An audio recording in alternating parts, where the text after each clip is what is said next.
Don't do anything. That's none of your damn business. Just don't pilot an Eva ever! Pilot the Eva. Don't do Just don't pilot an Eva ever! Pilot Just the don't Eva. pilot an Eva ever!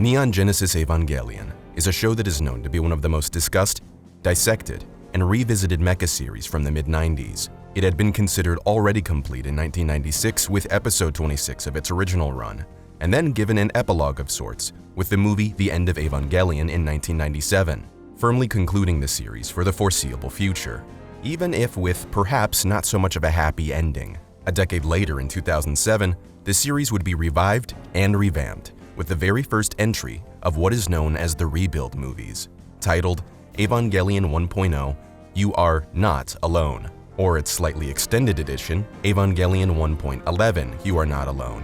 Whereas the original series was specifically character-focused and narratively introspective, the Rebuild series presents itself wildly differently in contrast, with much more of an emphasis on action and entertainment. Director of the original series, Hideaki Anno, wanted to reimagine the story of Evangelion since about the year 2000, but through a new lens, given a bigger budget, as well as benefiting from the many technological advances that had been made already in the animation industry. When 1.0 released, it immediately rekindled and sparked new interest in the series, as this wasn't going to simply be a remake of the original, but a major tweak to the entire plotline of the original Neon Genesis Evangelion, presenting much deeper and difficult-to-understand lore than ever before, with gargantuan changes to its ending.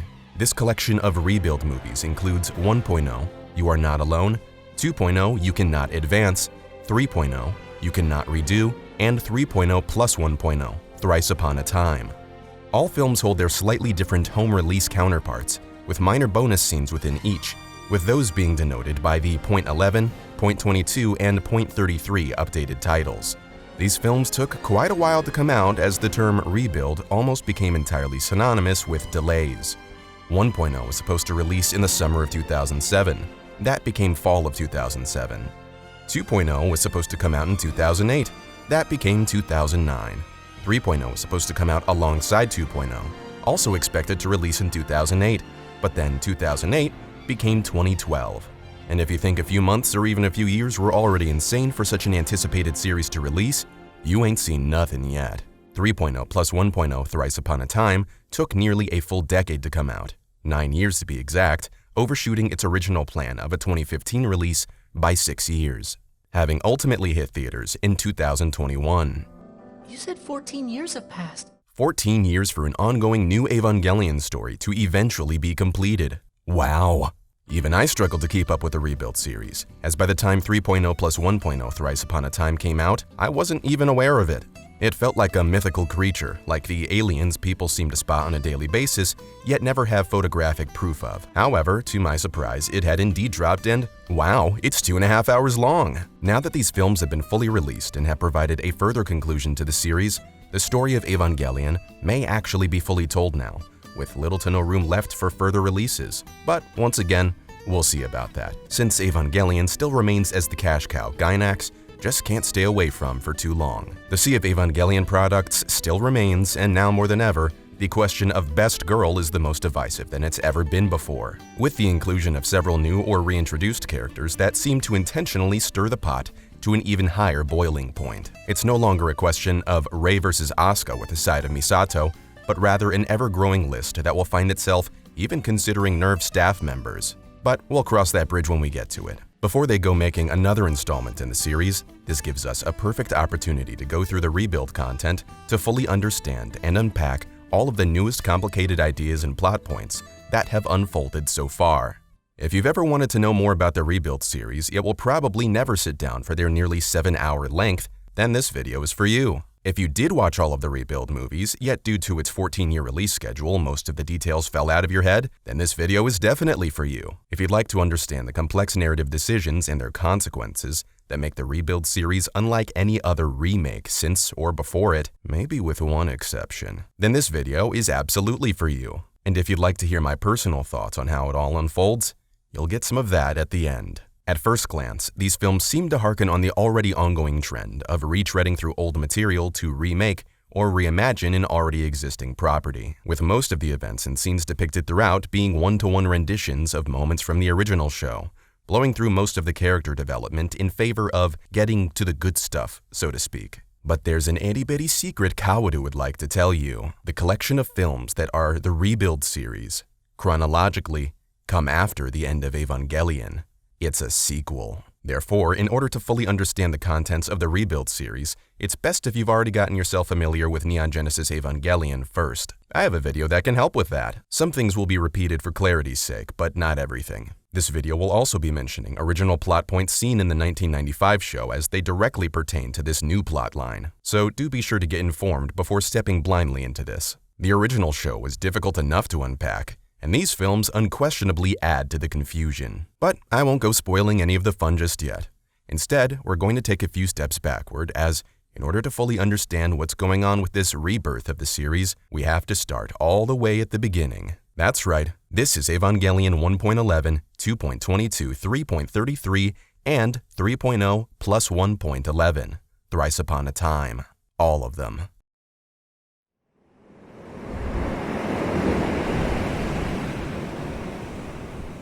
The year is 2015.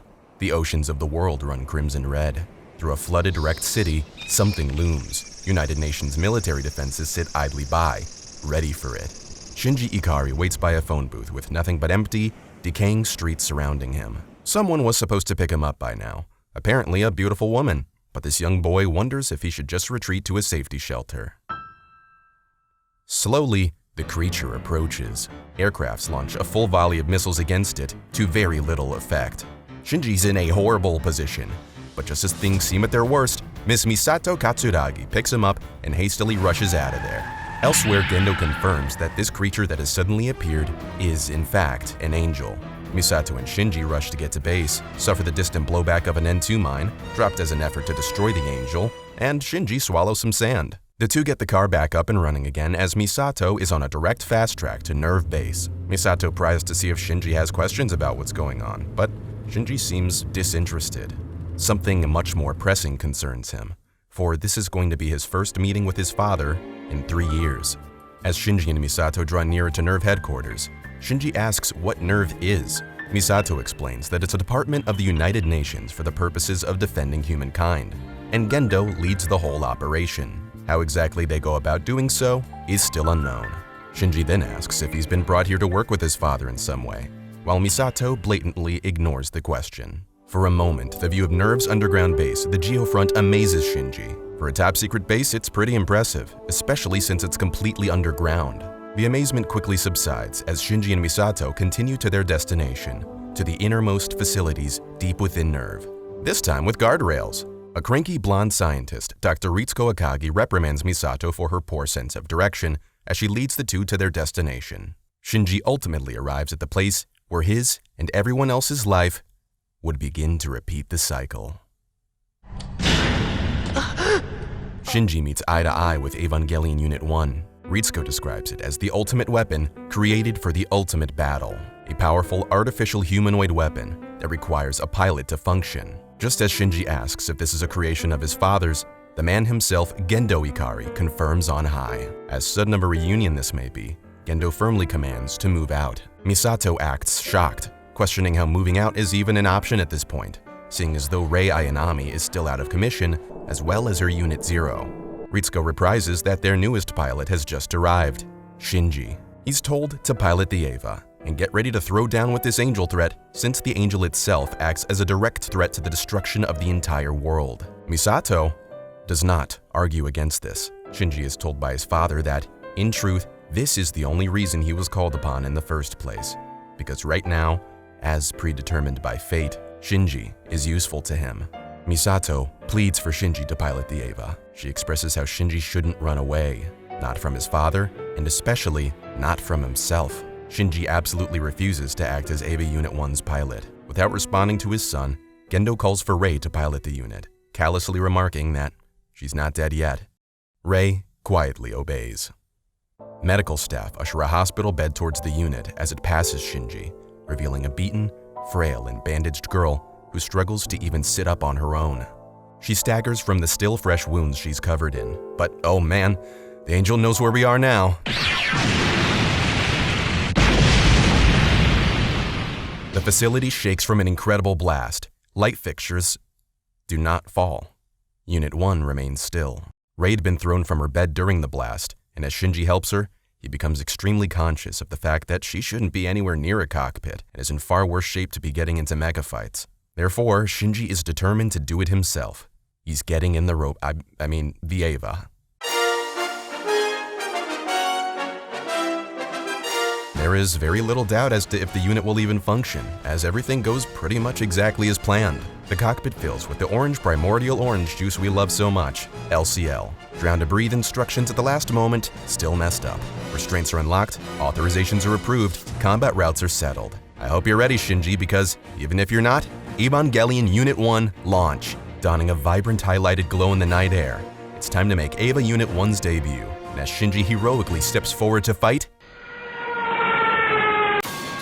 well, this isn't going so well. Unit 1 goes limp and loses an arm. Shinji can feel nearly all of the pain. The angel easily hoists the unit up and bashes its face to the breaking point. Things are looking dismal at best, but just as the angel seems to be winning, Evangelion Unit 1 takes over, with its pilot totally cut off from control. What was just moments ago a one-sided pounding becomes a total reversal. With Unit 1 taking full control over the fight, it regenerates its own broken arm through hidden abilities, and further amazes everyone present as it rips through the Angel's defensive barrier, its AT field, with little effort.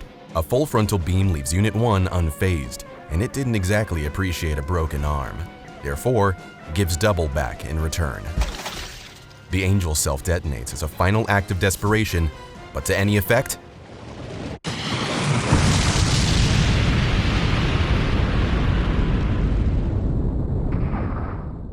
Not at all. Later, Shinji wakes from a hospital bed, having been snapped back into reality, totally oblivious as to the destruction Unit 1 dealt on its own. After a brief stay in medbay alongside Rei, Shinji is officially the third pilot or child, with Rei being the first child and an unknown other candidate selected elsewhere to be the second. To make things convenient if more angel threats arise, Shinji is given his own personal living space, but Misato can clearly see that being alone wouldn't exactly be good for Shinji. So she butts in and works out arrangements for Shinji to stay with her instead. Shinji gets acquainted to Misato's luxurious, cleanly dream of an apartment and meets her pet penguin, Pen Pen. Misato mulls over what exactly happened that day. What to make of things. A third child is identified with no previous records.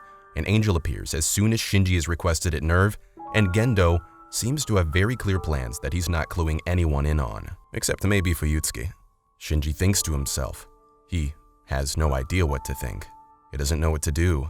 Misato praises him for a job well done, but Shinji does not reply. He pretends to be asleep. Shinji gets bullied. Toji Suzahara decks him in the face for being the pilot of Eva Unit 1. Kensuke Ida passively backs him up. Shinji gets back to Nerve headquarters as it's time to train up in preparation for the next threat. So once again, keep the target in the center, then pull the trigger. Target in the center, then pull the trigger. Shinji is mentally running on autopilot. Do what you're told and try not to piss anyone off. He begins suffering from the hedgehog's dilemma. A new threat finally presents itself, therefore Shinji and Rei rush themselves to base. Time to keep the target in the center and pull the trigger? Last time, the Angel lost the fight as soon as its arms were broken, so as a direct upgrade, it's Wiggly Arm time. Shinji's getting tossed around as he struggles to put up any kind of retaliation.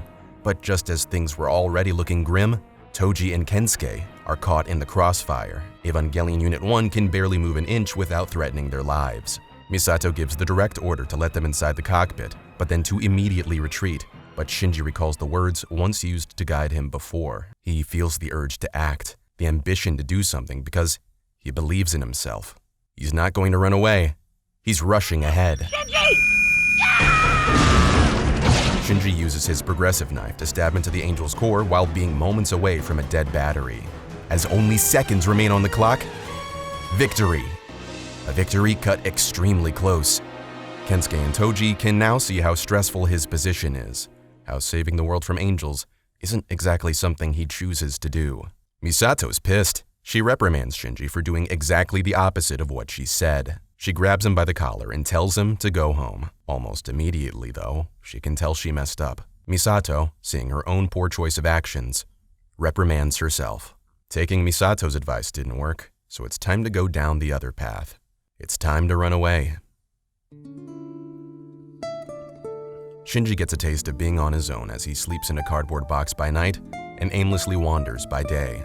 He's met with a road under construction and is forcibly made to stop. As he screams out in the open for them to take him back to NERV, an extensive team of NERV security captures the pilot of Unit 1. Misato questions Shinji once more, asking how he feels about piloting an EVA unit again. Shinji explains how he doesn't care, how his best move is just to be useful. Gendo in some way needs him, and so does Rei, so maybe filling the role is fine with him. That answer wasn't good enough for Misato. You need to decide for yourself if you want to pilot the Ava or not. And if you don't, you are free to go. The choice is yours. NERV is now down to 2 pilots, Rei and someone else. Shinji is not skipping town. Fuyutsuki remarks to Gendo that things are unraveling just as planned. Gendo confirms, discussing their next move, to get Shinji closer to Rei. The spark of interest is lit as Shinji observes from afar, taking note that Rei may typically be a loner, but she's got an extremely good relationship with Gendo. From here on out, it's business as usual. Next up is the new, improved, and ever-so-charming Remake, being an enormous blue, glimmering CGI-ified shape-shifting octahedron with a core blatantly at its center. An EVA unit alone is outclassed here, as Remake hones in on Shinji and blasts so hard that retreat isn't even an option anymore. Dude melted the elevator. Therefore, in a rushed effort to save Unit 1, along with Shinji, several city blocks have their foundations detonated for a breakneck improvised retreat. As Shinji undergoes his recovery to return back to the cockpit, visions of a sunset-bathed train present themselves. He speaks to himself, wondering what he's living for, wondering why he's piloting an EVA. Visions of Rei question him. She watches over him until he's finally awake and is briefed as to what the plan is. To deal with this guy, we'll need a particularly powerful weapon. Therefore, Unit 1 is equipped with an experimental rushed sniper rifle, feeding off of the energy throughout all of Japan. We're going to fire a supercharged positron round straight into its core to circumvent its unmatched precision, blowing it out of this world. Shinji isn't exactly down for the plan, with Rei having threatened to do everything herself if Shinji refuses. So Misato talks some sense into him, clearly taking a motherly role to encourage him to keep moving forward, and more importantly, to get in the EVA.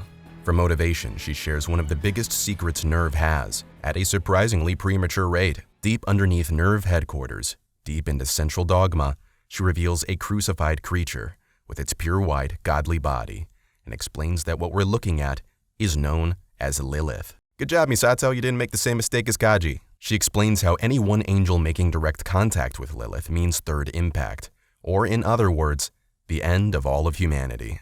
Mommy Misato squeezes baby boy Shinji's hand as the resolve to fight has been regained. Shinji's off to fulfill the mission. Rei claims she will protect Shinji. Then Shinji gets blasted in the face. Unit 1 had landed a near-perfect shot and did seemingly destroy the angel's core, but Remake ain't done yet. We've got more CGI budget to spend. Shinji readies for a second shot as Remake is intent on giving one more blast to the face, but this time Rei covers Shinji. Shinji is able to shoot through Ramiel's own beam to finally successfully land the killing blow and save the day. Another angel down, and what was once a rocky, tense, bitter rivalry between these two pilots begins blossoming into something closer to friendship, companionship, Gendo's plan, going according to plan.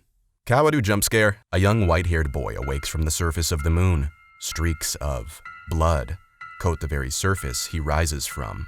I wonder how that got there. A member of Seele relays to him that Shinji is now in the generalization process.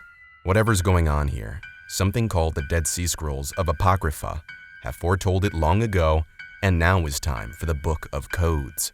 Kaworu looks onward, overseeing the body of someone who looks eerily familiar. This white-haired boy looks up to the sky with a perfect view of planet Earth before him. He wistfully readies himself to meet the key to everything, Shinji Ikari. So, what's up with Gendo? Why are some details different? What's this thing doing on the moon? What about the Dead Sea Scrolls, the Book of Codes? Now there's even more lore than before? This is the threshold of no return. You're in it now. Evangelion 1.11, You Are Not Alone, concludes. Imagine 2 real-life years have gone by, and now you're ready for 2.22. You cannot advance. All that and more, only on Juice of Voices.